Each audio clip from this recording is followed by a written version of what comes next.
Personal log. Time, unknown. Date, unknown. Location, unknown. I've gotten quite far with the space miner. I have to build the engines on it. I need cobalt in order to do so. Despite all of that, it's come pretty far. It's pretty much the engines and the finishing touches, but I have to find cobalt at one of these asteroids. I'm gonna have to do an EVA to get there. And I've never done it at a long distance, you know, maybe a couple of 100 meters, maybe 1,000 meters, but never what I have to do here. It's going to be several thousand kilometers at least. End log.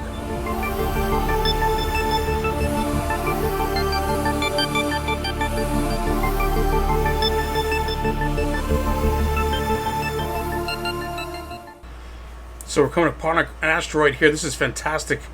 I bled off no fuel whatsoever, very little oxygen, and mostly the spacesuit energy is what's bled off more than anything else. And I've got to figure out ways to conserve energy for the suit. But as luck would have it, on my first try here, I found cobalt. Absolutely amazing. I cannot believe that we have cobalt. I'm going to dig for this now and pick up as much as I possibly can. I will have to filter out and drop the stone along the way and just pick up all the cobalt I possibly can. To bring back to the base. This is a fantastic find and absolutely unbelievable. Cannot believe we were able to do this. It's time to make our journey back to the base, and it's about 7.9 kilometers away. 7.97, almost 8 kilometers away at this point, and we do the same thing we did. The captain taught me this trick. Turn off the dampeners and just kind of float your way through space with the momentum that you've used to get your jetpack up to speed, and you use very little hydrogen there. So the lesson here is going to be that we have to watch the suit energy and the oxygen more than anything else. Cobalt's in the refinery and it is smelting down now to ingots. This is fantastic. We'll be able to finish these engines in no time now. So we've come across a new issue. I'm trying to smelt down enough nickel ingots, but doing it with stone is going to take me ages and ages to do so. I'm going to have to go out and find raw nickel out in one of these asteroids. Otherwise, it's just going to take me years to be able to get the nickel that I need to build the ship that I need to in order to get home or get anywhere close to civilization. The only signals I've seen seem to be hostile, and there's only a few of them here and there. So I'm going to fly on back out to that first asteroid because it seems like it's the closest, mark a GPS there, and then see if I can fly out to a few others and find some other raw minerals.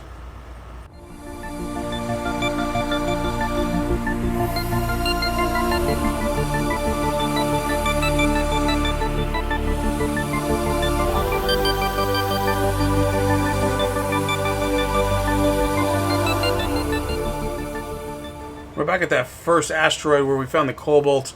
I should have did this in the first place, just so I had a good kind of waypoint for myself going forward, but we'll mark it now on my GPS on the suit, this way we can find it again easier, and then work our way around to some other asteroids that are around here and see which is the next closest one, see what minerals we can pick up from those. We're going to have to find silicone and iron, and more nickel. Anything else we can find would be very, very helpful. We were able to find some more iron here on this asteroid, which will be helpful when we run out on the one that we're at. And I don't want to drill down too much on where we are because it does hold our base. Speaking of which, we're going to have to think about walls and defenses very, very soon. Otherwise, we're going to be in trouble.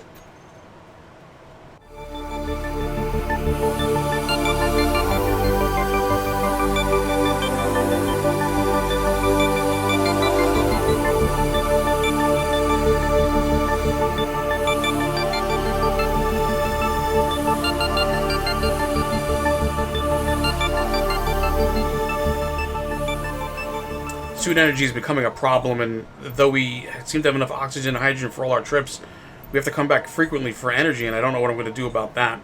We've checked a bunch of asteroids. We found some resources, a lot of iron out there, some silicone, and I haven't found any nickel yet.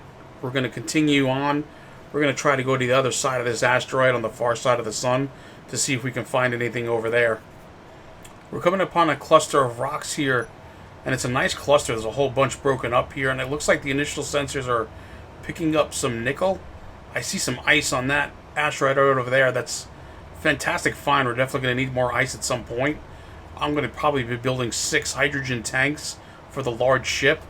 Definitely going to need all the ice I can get to fill those tanks up. Yep, definitely nickel and some silver here as well. This is the proverbial space jackpot. Silver is going to come in handy down the road as well for us. Gold would be helpful too if we could find that. I don't know if we will, but I hope we do.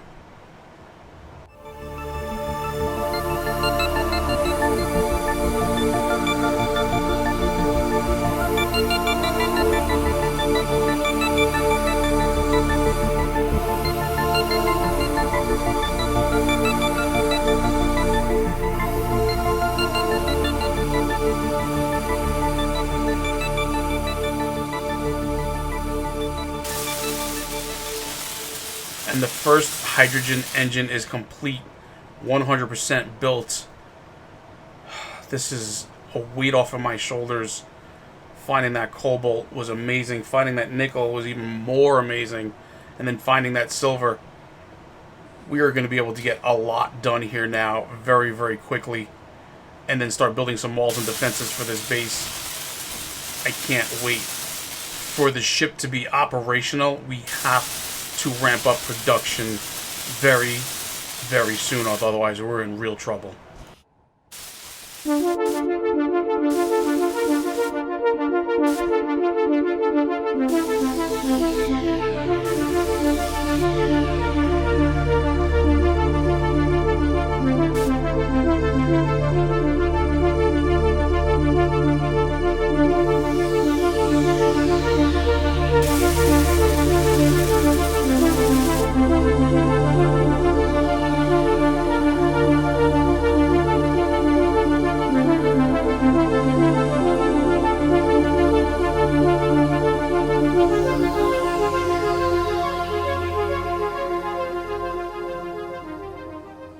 Time for the finishing touches on the ship. We're going to add ourselves on an ore detector. This will be a small ore detector, but it'll have decent enough range to pick up whatever we need to on the asteroids that are out there when we fly around to these space rocks. To find some more resources, we'll slap some batteries on here. Probably want to carry at least 2 to make sure that we are able to fly this thing for a decent amount of time between docking. Since it has so much cargo space on it, we'll be able to spend some time out there loading it up. As I finished the batteries on this ship, I remember my second year in the academy, I'd finished top of the class in the first year, and Commander Steve Johnson came to our class, and the professor pointed me out and how I had such high scores. And he came over to me and he looked me in the eyes and he said, "Don't screw it up, kid." I idolized that man. He was everything to me. He was my hero, and I wanted to emulate everything he was as an engineer, and that's what I'm trying to do. It's time to jump into the cockpit now and see if systems are operational with the batteries online. Looks like everything is functioning and the batteries are online for sure. Let's go through systems check here if we can to get an idea of how things are looking.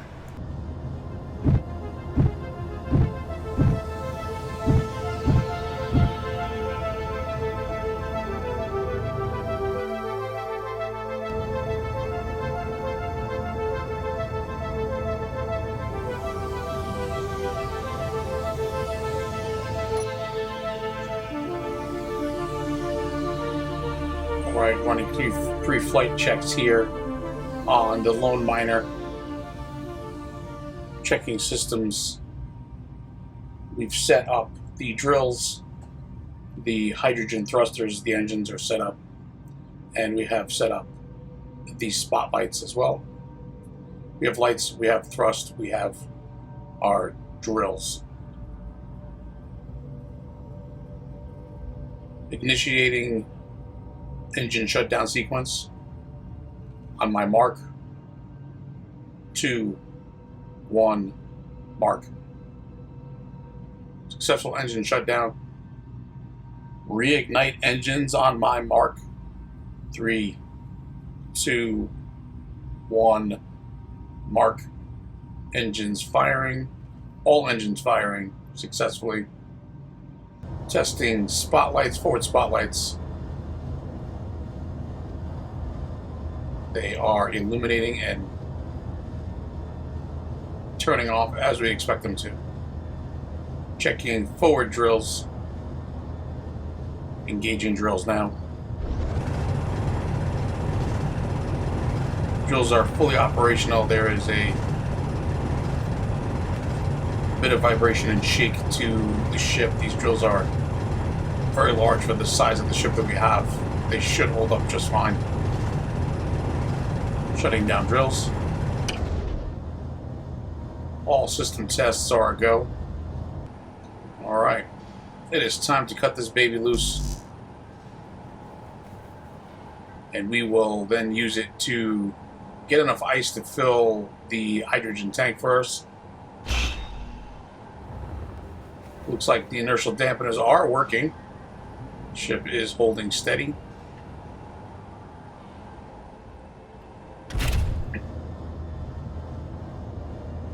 Checking inertial dampeners. Dampeners off. Inertial dampeners on. Here's everything seems to be functioning as it should. Gyros are functional. We do have maneuverability. Firing engines for upward thrust. Whoa! Tremendous amount of thrust. We might have more engines on here than we need. Let's check our side-to-side thrust here. Left thrust. Original dampeners evening off, leveling off the ship. Perfect. Right thrust. Perfect. Let's check our forward thrust on the ship. Fantastic acceleration. Let's check our reverse thrust now.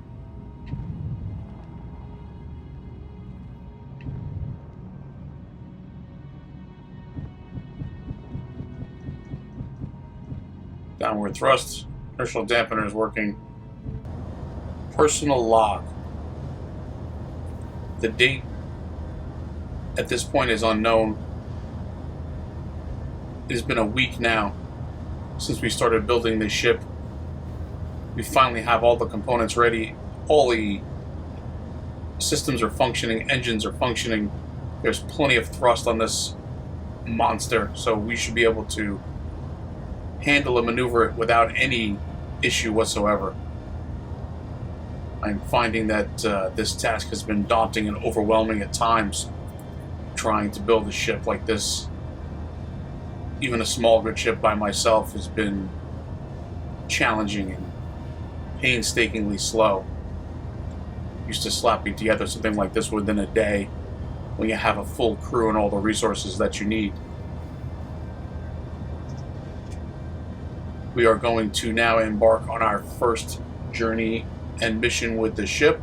We're going to grab some ice to fill the hydrogen tank so that it is full before we disembark into one of these asteroids to start mining for the resources that we need in order to build our ship. I think I may want to build somewhat of a base and an enclosure around this and leave the platform behind us open for the large grid ship. You just heard the warning for meteors. That's the reason for building an enclosure. Also, I've been seeing a lot of hostile ships on the sensors lately. Fortunately, my sensors are only short range, so they're probably not picking me up here, and they haven't noticed my presence yet, but when they do, I don't want to see what they're capable of. And there goes the meteor storm now, the meteor shower. Those can hit here at any second. We need to get resources, and we need to do it fast.